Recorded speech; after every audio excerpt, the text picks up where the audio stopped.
So what are your thoughts, before we get into it, what are your thoughts about the natural principle of acceptance? Now, just, what does it mean to you? My thought when I was reading this is that in some ways it was what I expected, and in other ways not at all. So like they said, it's easier to not attempt to define acceptance because it has a lot of a lot of different meanings. So I think that the one thing that I kind of expected was us accepting our own lives for what we have, what we are, an acceptance before we can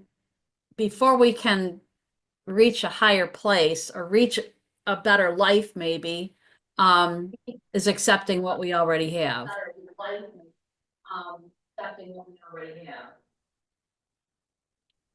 Yeah, we have to become satisfied. Yeah, satisfied. I That's think we're the going to word. talk That's about the word. that. Yes. Yeah. Yeah, that's one of the points we'll be discussing. So how about you, Beth? What are your thoughts about the principle of acceptance?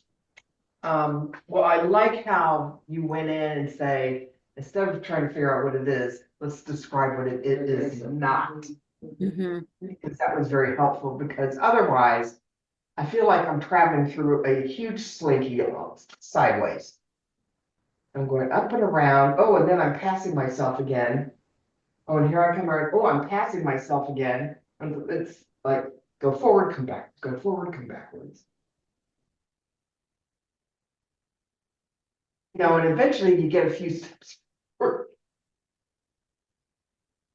But it's really, oh, I get it, no, wait. There's a regression. Oh, I think I'm getting, no, I'm regressing again. And that's just a sideways slinking. I'm traveling through a sideways slinky on each of those little slivers of metal. That's the picture I get in my head when I try to read this stuff. Spiral. Yes, the spiral. I was just reading about that in today's reading. So, yeah. It's easier to describe what acceptance is not. For instance, we are taught to resist acceptance. We are taught to always strive for what you do not possess. You like that? Go get it. Go get it. You like her. Go get it. And, okay, you just set yourself up for suffering. You want to know what suffering is? That is what suffering. Suffering is resisting acceptance. Suffering is striving for what you cannot possess. Suffering is always reaching for something that is going to remain out of reach. We are encouraged to struggle and to fight. Stand up for your rights. Well, just what exactly are my rights? And how do I know if my rights are being trampled on? That sounds like a fair question.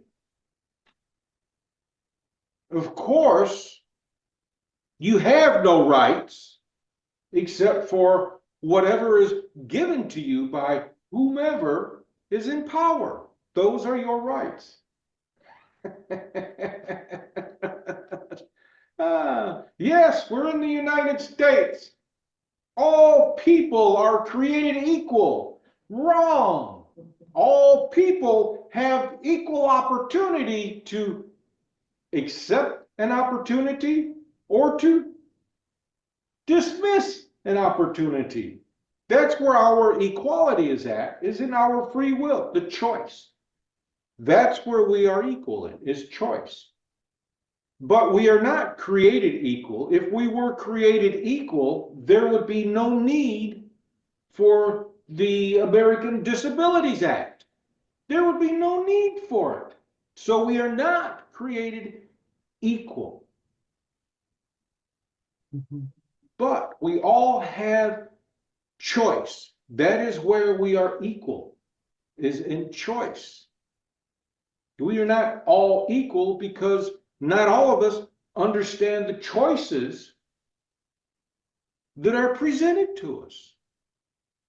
When I had my brainstem stroke, I didn't comprehend half of what was going on, except for that I knew that all things will be as they should be. I knew that. And I accepted that. And because I accepted that, my suffering was very little. And the reason why I still experience suffering is because I didn't let go of one thing so I could accept something else. That's a good example of the principle of acceptance. Before you can accept something, you have to let something go. So this is all not acceptance. None of that is acceptance. We are not taught to accept anything. We are taught to resist. Look at our television programs. Look at the books that we read, particularly fiction books, all fiction books. Look at the plays that we like to go to. You know what they all have in common? An antagonist. And what is the job of an antagonist? What is their responsibility? To create problems. To poke with the stick. To poke you with a stick. I think one of our spirit teachers illustrated it very good. What does a doctor do? He asks you where it hurts. Does it hurt here? And he pokes you. If it doesn't hurt there, he pokes you again. And he pokes you until it hurts. So we have this, it's ingrained in us that this idea of suffering is that's what we're supposed to do. However, for the most part, suffering is entertainment.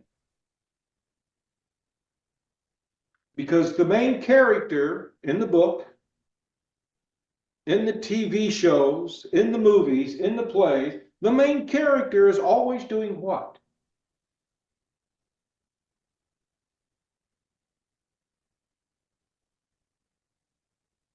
Most part, they're striving for something and then they lose it, and then they have to strive for it again, and then they get it. That's what I was Unless- gonna say, driving, yeah. Unless you're Wile E. Coyote. Yeah, yeah. Oh, But the main character, all of those, they're suffering. And when do they stop suffering? They don't always get what they want, but they gain insight. They gain understanding. They begin to accept themselves. They begin to be satisfied. And we're not taught to be satisfied. We're too busy watching Rambo or watching Lord of the Rings and figuring, all right, so when I get through all of this suffering and everything, I'll be like Frodo and everything will be just fine. But life is not like that. No, I could never be an elf. I really want to be an elf. Lord of the Rings elf, I really want to be one. Not in this type of stuff. If you go to the Star Trek website, I'm sure you can order yourself a pair of ears. I'll do it. mm, But that's the idea. We are conditioned to suffer because we believe that what we are watching on YouTube is real. Even the news is becoming more and more like entertainment than anything else. So all of that is not the principle of acceptance. What have I got here? Desire for what cannot, I can't believe I did that. Cannot be attained. I'm gonna have to go through and fix that. Desire for what cannot be obtained ends in frustration. It always ends in frustration.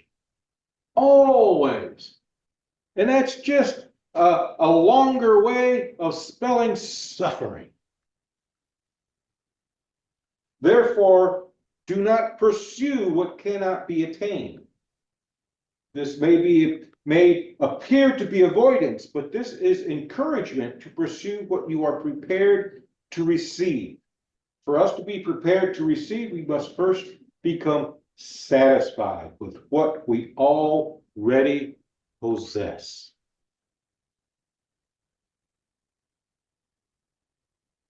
Does that make sense? Yeah, Sort of. it's it makes sense, but I just like have all these questions. Okay. Desire for what cannot be attained, do not pursue what cannot be attained, but how do you know the difference? Now, so I'm saying if I want to attain a bachelor's degree in education, it's different than wanting to attain a BMW in my garage. No, it's not. But I mean, both could be attainable or both could not be attainable. And that's what I'm wondering, how do you know? Here's the thing. This is how you know. Okay. There's a big difference from just, I want that and off you go, as opposed to, I want a bachelor's in education. So the first thing you do is you look to see what a bachelor's in education requires. It requires a specific number of courses. It requires specific courses. It requires that you first obtain an associate's degree. Mm-hmm. And that associate's degree requires certain courses, certain hours. So the only way you can obtain that degree, or even the BMW, is to discover what it takes to accomplish that goal. And after looking through that, if you discover that I can't do this, then you don't pursue it. The BMW, you want a BMW? The first thing you do is you find what BMW you want, because there are lots of them. And then when you find the one you want, your next step is to go to the bank.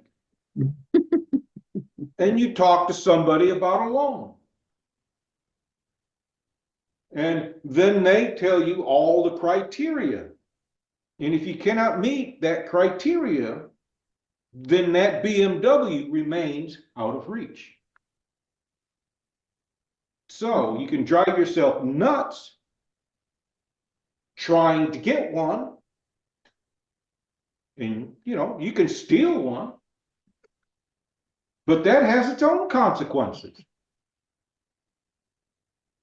And that puts it out of reach. Now, if you already have an associate's degree and you want the bachelor's in education, and you discover you have the funds, you can work with that, and you have the time to pursue the classes, maybe not in the way that they lay it out, but you can spread it out, then it is worth pursuing because it's within reach.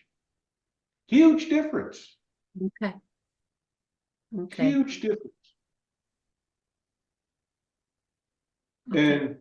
And those things, now when you are want to find a spouse, someone to marry, well, that's an altogether different set of criteria. And those variables are shifting constantly. Mhm. And you just have to adapt. And sometimes that works, sometimes it doesn't. Because now you're working with somebody else's free choice.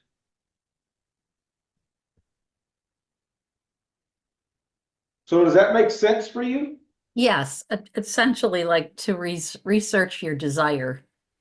Okay, and what do you need to attain it? So that's what I was, because, sometimes a kid, their whole childhood, they, like my grandson wants to be an airline pilot, and if he's always wanted to do that, you know what I'm saying? Like, but like you said, you put out the detail is that, and he is following the details. So it's more than just a desire. You have to put the effort behind it. Yeah, yeah. Yes. You Okay. have to make a plan. Yeah, make the plan. Exactly. Okay. Now, we just talked about that 2 classes ago. The natural principle of attraction. You Mhm. want to put that into action for you, into play for yourself? Mhm. You make a plan. Yeah. And then you watch for the opportunities of that plan. Yeah. See how all of this just kind of meshes together? Hmm. Hmm. Yeah. So you said you had some other questions. Well, that was the biggest question at this moment. I think. I think it's funny the way these paragraphs, it's almost like they're putting the end at the beginning. I don't know if you know what because it says in order to do this, you have to do this. In order to do this, you have to do this. And there's like 5 or 6 different things. Why not start at that one and go go forward? I found it just a little confusing, because it was like, to me, it felt like it was explaining it backwards. Sometimes explaining something backwards Is is the best better. thing. Okay, okay. I mean, what's the first thing that comes to mind with acceptance? Just accept it. Giving Giving up. up. Yeah, that's What what else? giving up. Hmm. Hmm. Don't try. Hmm. Surrender. Yes, And accepting that's the, not yeah, the natural principle of acceptance. yeah. So you have to explain it backwards. That's why I began with, you know, what is it not? Hmm. Hmm. Okay. When I think of acceptance, what comes to my head is contentment. Okay.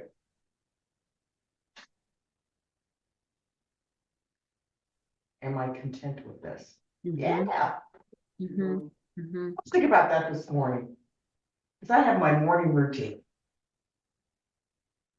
And I'm thinking, it's a darn good thing that I don't live with anybody else.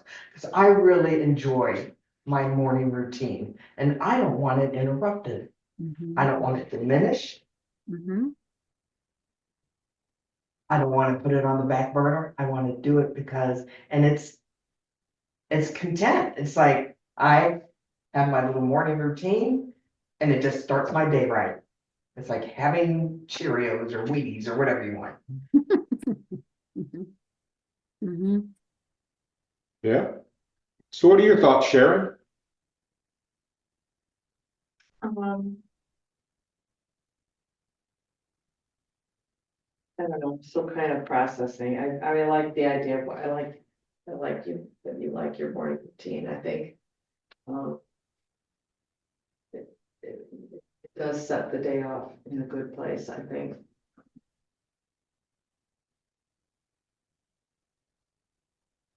The whole concept of this about desire for what cannot be attained ends in frustration, so asking those questions was important, so.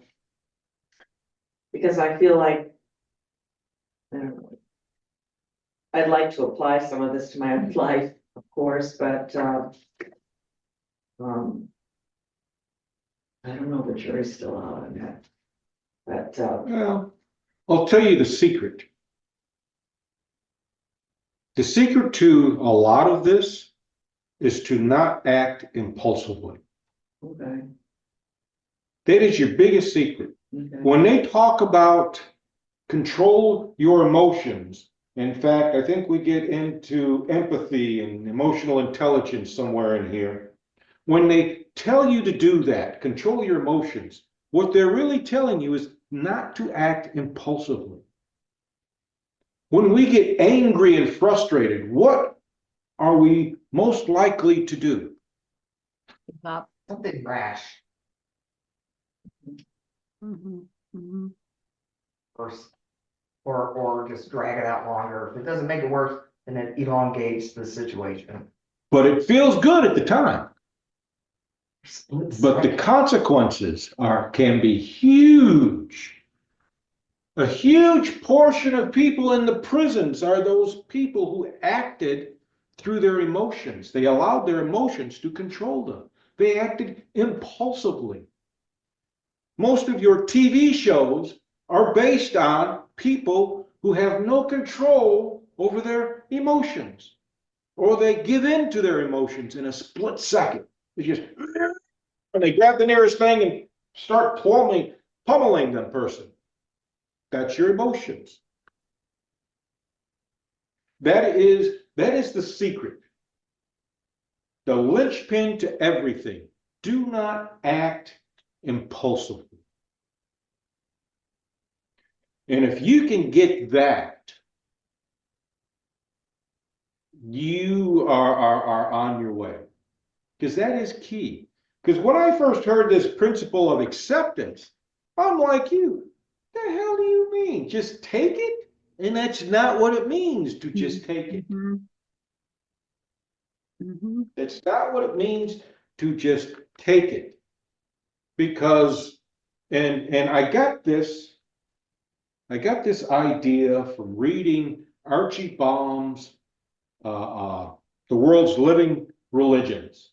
And I was reading about one of these Japanese religions. I forget which one it was.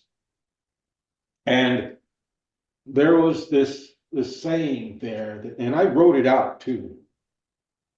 Become satisfied.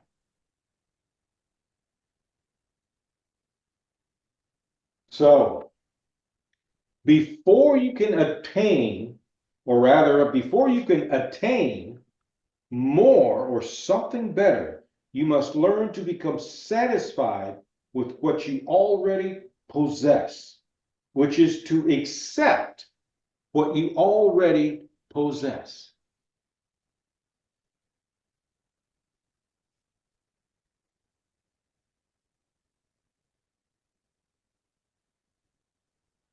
So, you want more?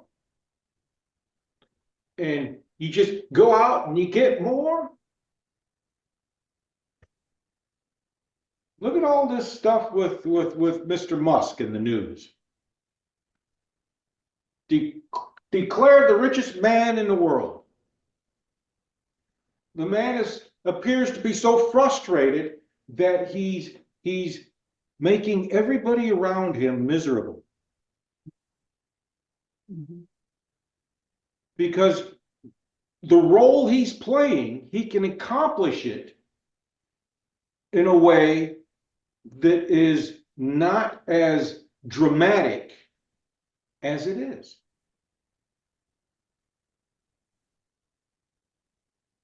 You can tell how people are by their actions. That is true. They tell you to judge people by the fruit of their works. That is true. Look at what Mr. Trump is doing. He quotes statistics that are not available, that are false. Mhm. They come out of his imagination. Some people believe that. Oh, yeah. Yeah. They're saying that he's making a grab for power. Well, I don't know. Maybe he is. Maybe he's not. But when you've got someone who's always throwing stuff out there, what does that tell you about him? They don't know what they're talking He's about. impulsive. He is impulsive, and you can You know rattle him what? pretty easily when you, He's like a toddler. he is. Yeah. He's like a toddler. Mhm. Very insecure, very immature. Mhm. Emoting all over the place, not very well. And he's orange. He's orange, And he's orange to boot. yeah. Mhm, mhm. But the idea is he acts impulsively. Yeah. You see his emotions. Right. Okay. Very Now- small-minded. Pardon? Very small-minded. Very, as far as a lack of maturity goes. Yeah, you could say that. You can say that. When you compare him to any of the other Republican presidents, like Mr. Bush. Now, Boy, I really like W now. I couldn't stand W when he was I in know. office. I really like I him know, now. I have gained a new respect for him, yeah, any of the Bushes. yeah, Mhm. Right. yeah. So it's not just the party. Mhm. I just wanted to clarify that, so we don't appear to be dumping on him, because we're not. He's a good example. Let me see here, I wanna see if I can come up with another example, not necessarily in the news. Mhm. Well, wait a second, Mitch McConnell. He's a well-respected person. Yeah, okay. He's Republican, yeah, but that's got nothing to do with it. He's got nothing to do with it. He doesn't make fast choices. He doesn't lead on the fly. He watches, he considers, and he puts a plan together.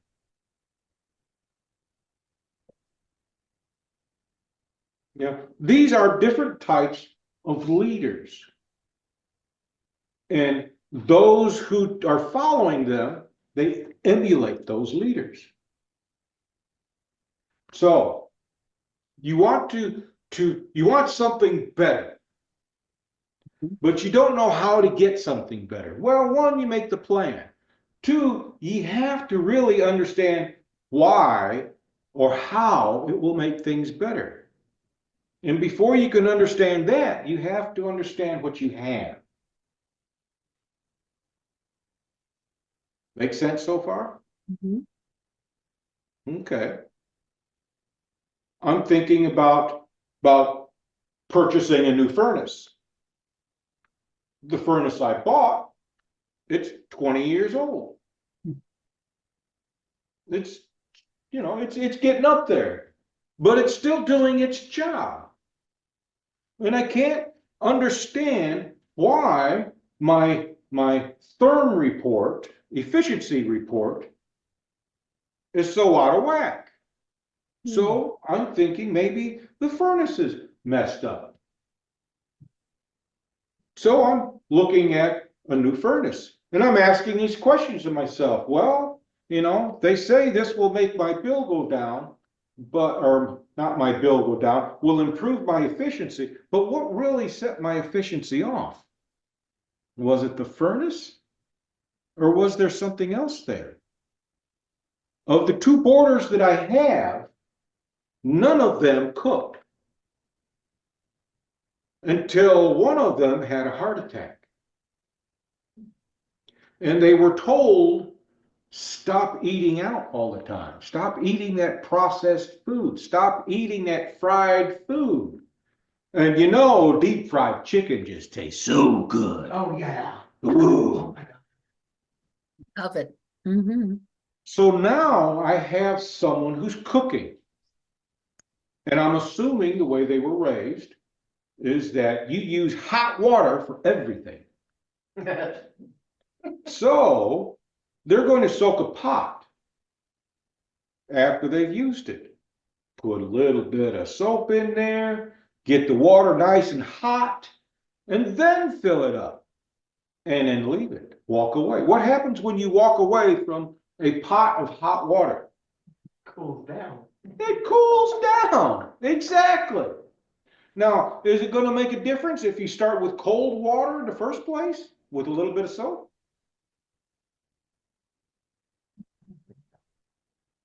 Probably not.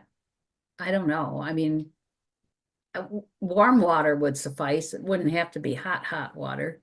But I don't know about cold water. What do you think, girls? We soak stuff. I don't know. Used to camp a lot and didn't have, if you're slightly camping on the slightly primitive side, you know, you're not gonna have hot water unless you have a fire going forever and a day, a pot simmering. Mhm. So we would wash their stuff with just cold water and like nobody died. Right. Particles off and Probably fine. Hmm. Well, I made that discovery. I used to soak my pots with hot water too. And then I'd wash them the next day. And when I'd stick my hand in the water, it was cold. And I thought to myself, well, wait a second, what if I just put cold water in here? So I put a little bit of soap in there, put the cold water in there from the faucet. I still got the suds and everything. Washed up real nice. Who knew? So maybe that's what's giving me this inefficient rating. Hmm. Hmm. Yeah. So a little investigation goes a long way. Hmm. And why do we do things like replace stuff and everything?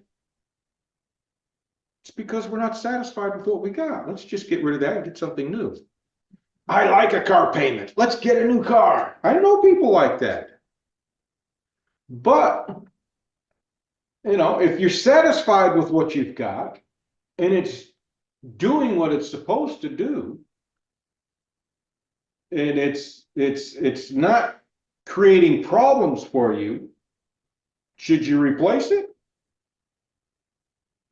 well, I just had to make that decision with my fridge. Oh, really? Yeah, it was like the compressor, condenser, whatever that C. Right. Started making noise and it was so loud, I thought someone was breaking into the house. Oh, my goodness. So I started doing my research, and it's a 22-year-old fridge, and it's like, okay, replace it, they said, don't waste your money having someone fix it. Go get a new one. Yeah. And of course, it stops making the noise as soon as I made that decision. But I figure I'm gonna replace it now while it's cold out. Cause I can use my front porch as a temporary refrigerator. Instead of waiting till the darn thing quits working altogether and I'm stuck. Mhm. Mhm. So I love my old refrigerator. It didn't look old. My stove is like 40 years old. It looks like crap, but it works. Am I gonna replace it? Not till it quits working. My microwave is like 20 years old too. Wow. So are you satisfied with your decision? That's the whole point. Yeah. I hate spending money. I like shopping, even more now. If you feel good about what you've already got, okay, then you're more likely to determine if it's worth getting rid of. But if you don't like what you've got, you're just gonna keep doing whatever until you get something that you like, that's gonna satisfy you. What about if you're dissatisfied with yourself? I don't like the way I look.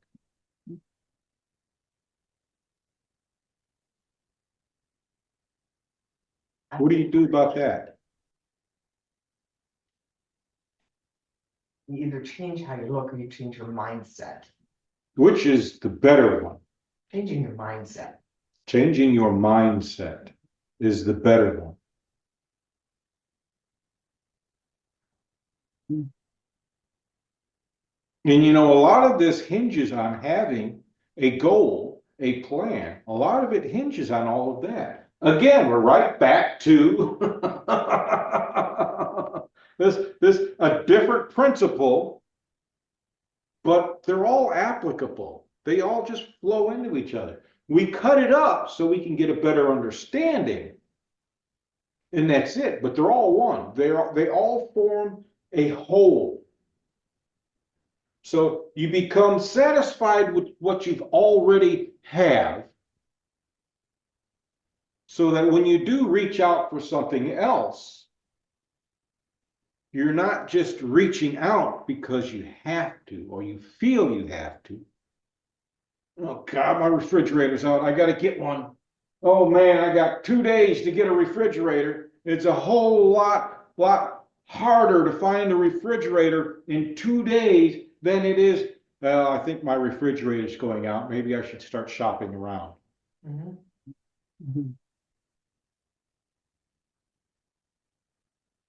See, it's not always satisfied with what you have. It's satisfied with what you think, with what you are doing, with who you are. Oh, I need a haircut. Yeah, my hair's starting to get out there. I need to get a trim up here.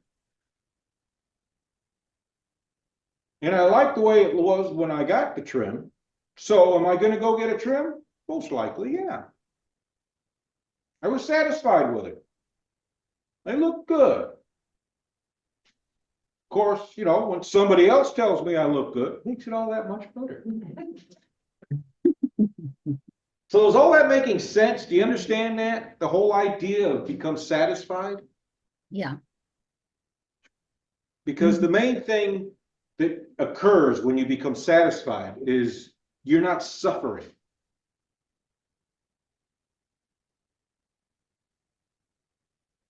Because what causes you to suffer? Typically holding on to something that has no value anymore and it's time to get rid of. Think of a hoarder. They have all this stuff in their house. Why do they have all that stuff in their house?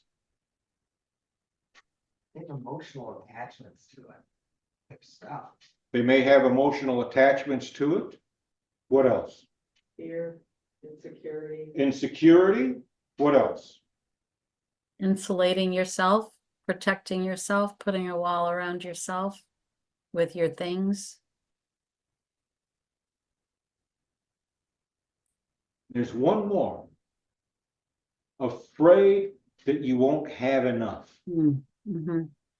Mm-hmm. And they never have enough because they're dissatisfied. They're dissatisfied with something. It could be themselves. It could be with what's going on around them. It could be how they perceive the world, you know, whatever. But there's dissatisfaction there. So let me see here. How ironic that what is in limited supply we treat as though it is never ending, and that which is plentiful we hoard and protect as though it were precious. Mm-hmm. I really liked that sentence. What are your thoughts about that? Anybody?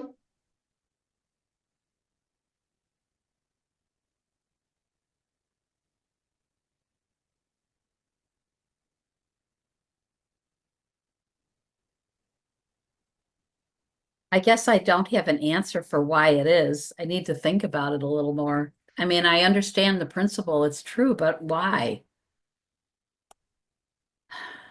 Yeah, good question. Why? You know, we have a limited supply of fresh water. Yeah. We have a limited supply of fertile ground. What do we do with our fresh water? It's so wasteful.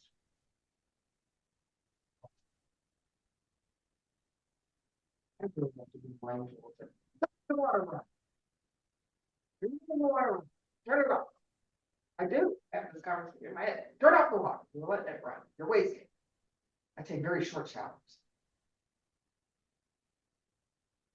We have a limited supply. We go through all this trouble of destroying. Wasting it. Mhm. All full of that plastic particles or. Yeah. Yeah, we're all full of plastic. Eventually, we're gonna have to stay out of the sun because we might melt. Almost makes you want to paint yourself green. Hmm. Now, air, on the other hand, we have an abundant supply of air, so long as everything is working properly. Abundant supply with that. And where's our focus? It's on the air. We gotta put all these things in place for carbon sinks and air pollutants and everything. But we're really working on getting our air quality correct. Mhm. Who cares what we put in our body? As long as we get that air, which we have an abundant supply of. We don't have a limited supply of water, but we don't care about water. We don't need water. We need air though. So we are focused on cleaning up the air. Does that clean up the water? No.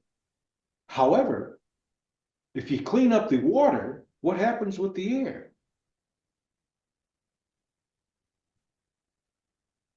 It's cleaner. Because the water evaporates into the air, and when it rains, it pulls all those pollutants, it brings them all down to the earth to get recycled.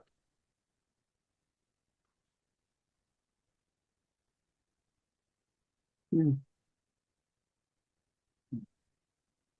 It's an interesting concept. An interesting concept, and I'm trying to think of another good example here.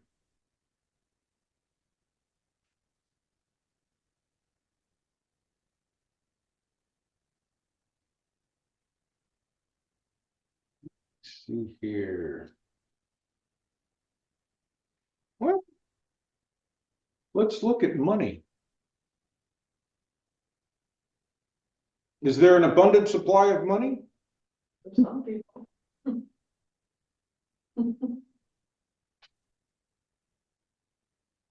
People in power. And those people who do not have abundant money, what do? What's the difference between the two? People with money, with lots of money, and people without lots of money. They adapt. I guess. They live with it, or they try to live within their means. They don't do. They don't get, they don't have Well, physical things necessarily. That's the name of other things. They can have other things, but they may not have a lot of things, possessions. Everything. what do you call someone who hoards money? And Miser. don't call them Elon Musk. A miser, Scrooge. Scrooge, yeah. They hoard money. Mhm. And what do you call those who spend money? Frivolous. Yeah, wasteful, Spendthrift. yeah. Yeah, See the difference? Some There's people plenty love of the money. money. Mhm. Some people Plenty love of the money. money and some people love the money and some people love what the money can buy. Well, the money can't actually buy them anything. Well, the things, the stuff. Well, the stuff, yeah, there's the stuff, but they're forever unsatisfied. Right, there's Yeah, never they're the behavior. satisfied. Yeah. And those people who don't have a whole lot of money, they spend it. Mhm. Here's a comment from my mother. Comment from my mother. I can't see how these people go on these vacations and spend all this money.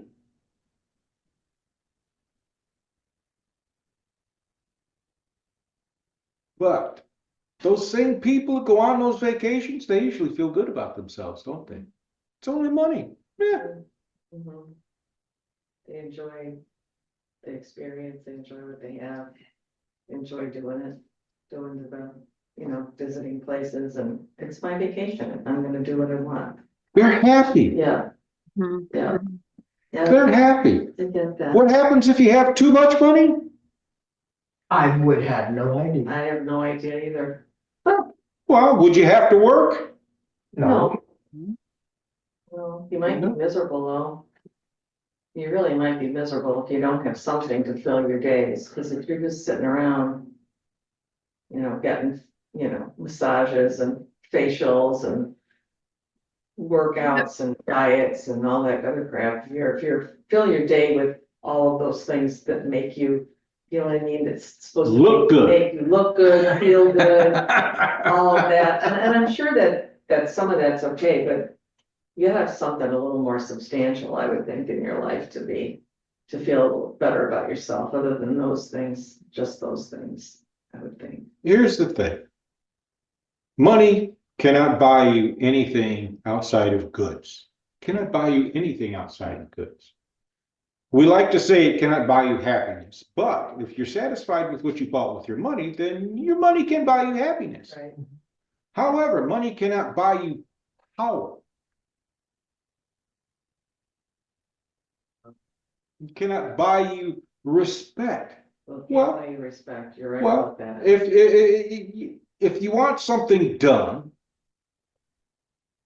and somebody won't let you do it, what do?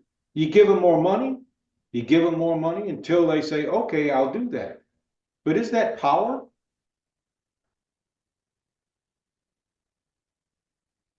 Influence. It's an definitely. exchange of goods. Yeah, I guess. All you did was buy somebody's activity. It's like going to work. When you're working, you get a wage. You get a wage for what you do. You got millions of dollars, you pay somebody off, what are you doing? It's like you're the employer, they're the employee. That's all you've done. That's not power. That's a contract. Power is the ability to influence others. Remember, power is the ability to influence other people. What is it that I have right now that I am wielding?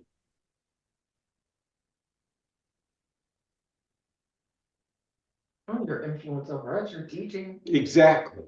That's power. Money is not power. Money is a screwdriver, a hammer, and a wrench.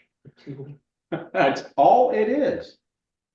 And if you look at money like that, as a tool to be used, all this grandeur that goes with it just melts away. You know what I do with my excess money? I can't spend it all. I could, but then I'd be frivolous. So you know what I do with all my excess money? I invest it. Why? It's a tool. I may want to buy something that costs a little more than what I've got. Well, if I'm investing, then I'll have a little more than what I invested. It's like a rainy day fund. It's there. I don't have to use it. But if I want to use it, it's there. I'm not hoarding. I'm letting somebody else use that money. And that's essentially what it is. Money becomes an employee. Why do we bought CDs for the church and we get interest on that? So why did we invest in the CDs? So the bank can take that money and do what they need with it. They're borrowing from us and giving us a return on it. Albeit it's not like borrowing money from the bank, because that interest that we have to pay them is even more. But still, What happens with all that money when it's sitting in a savings account doing nothing? Exactly. Nothing. Exactly. And 0 plus 0 is what? There, 0 minus 0 is what? Daryl. Exactly, it's nothing. So you see how all of that works? Is that making sense? Mhm, See how it can be applicable? mhm. Any questions? Tell me what you know. You want me to bump the heat up a little bit? No, we're almost done, aren't we? Okay, well, okay, yeah, we can wrap things up if you like. So.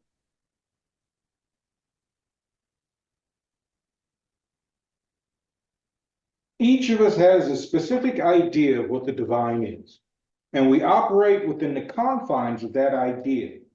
However, unless we are willing to release that belief, we impede the divine flow of energy, which is information, which are the thoughts moving in and out of our mind freely.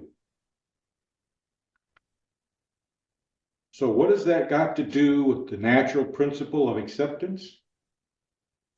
You have to be prepared to receive that energy, that information. And how do you prepare yourself to receive that information?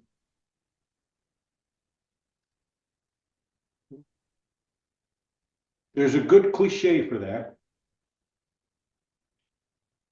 You gotta know thyself. No. Yea, though I stand at the door and knock.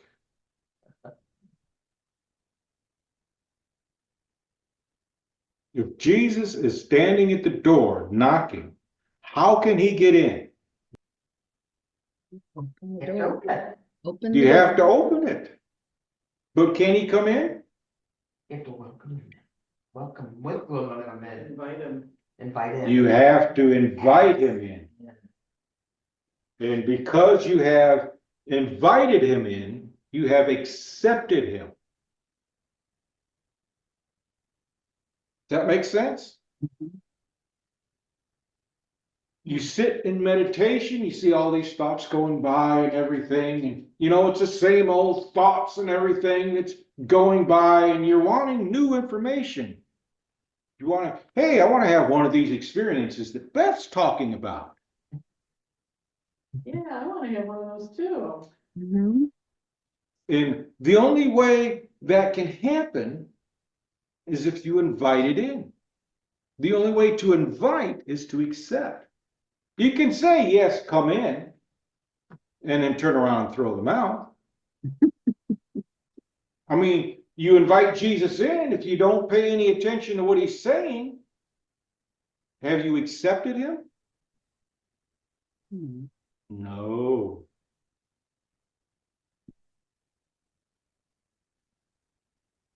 So, what's a sign that lets you know that everything is the way it's supposed to be?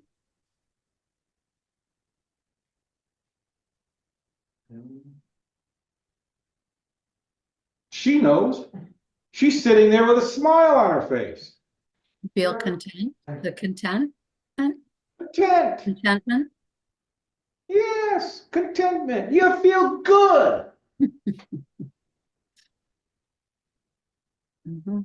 And I certainly hope that all of you feel good after I've invested this time in teaching and sharing my thoughts and my ideas and everything. I hope you can put some of it to use.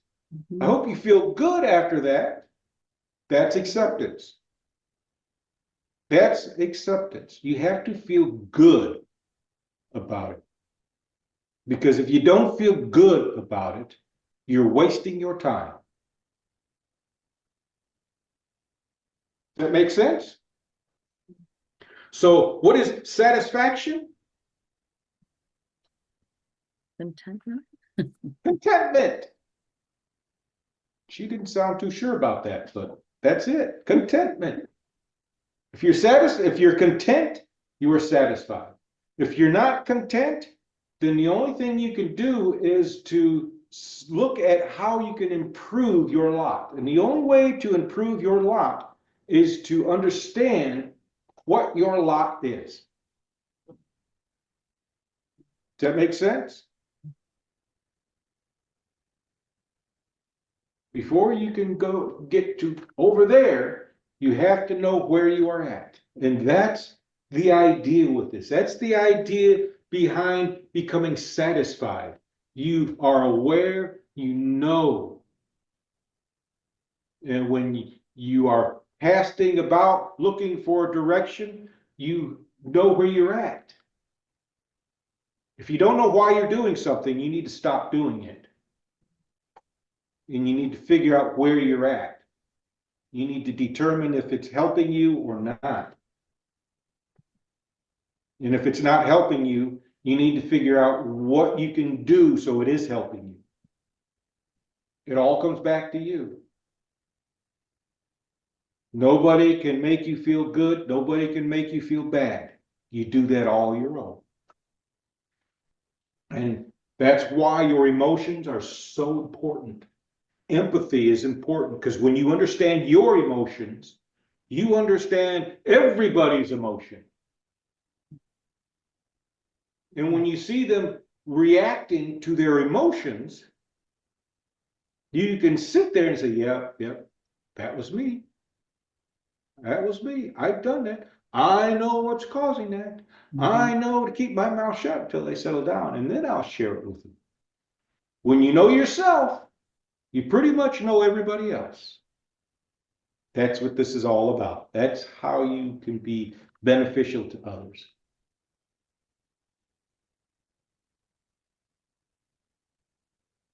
So, thoughts, questions?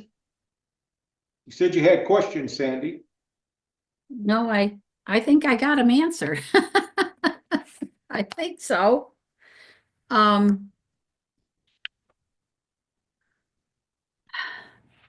I actually X'd that last paragraph. When you learn to think with your intellect and your emotions, you become empathic towards others. And that really struck home with me. And developing your empathy. Yeah. Yeah, that just, I mean, that paragraph just spoke to me. And I don't know, I just really liked it. I really liked it. And it just, I guess it kind of just said what I feel. I feel that way too. I do feel that way. So I really like that. Mm-hmm. Yeah. You wanna learn to be empathic? Get to know your emotions. Mm-hmm. Because when you get to know your emotions, you get to know everybody else's emotions. Mm-hmm. Because Mm-hmm. everybody has the same emotions. Everybody gets angry, everybody gets frustrated, everybody suffers, everybody parties, everybody has fun, everybody slips up, everybody does it. So if you learn about yourself, you're learning about others.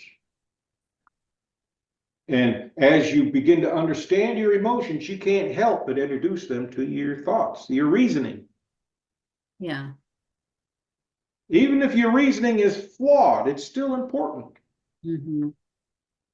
And the only time it's actually flawed is when somebody points out something that you missed and you ignore it. Then it's flawed. Mm. For instance, it was misting when I pulled up this afternoon. And I forgot to pull my wipers away from the windshield.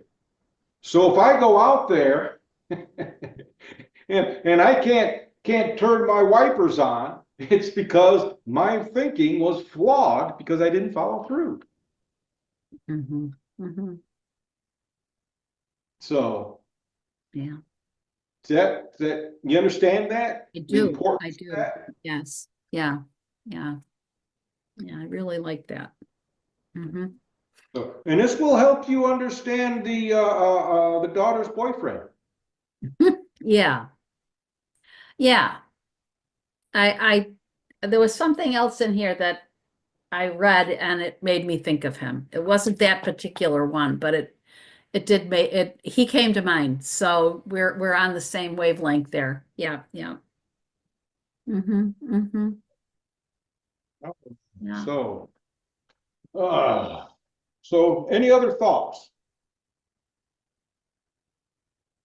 I'm I'm good. Okay. Any thoughts, Beth? I'm good. All right. There will be a quiz next class. There we go. I'm Oral exam. gonna leave you with this. As you develop your empathy, you learn to assume a position of receptivity. That's why you need to listen to your emotions, listen to what they're telling you. You learn to assume a position of receptivity, and through this position, the divine flows through you. And with this flow comes new ideas, harmony, health, and much more. You become connected with the divine. And this is the tricky part, which is humanity.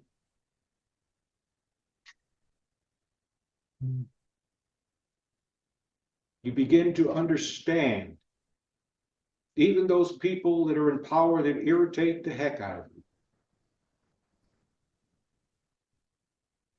Because you can see through what everybody is saying about them. You can see that they're reacting through emotion. And you can see what emotion they're acting through.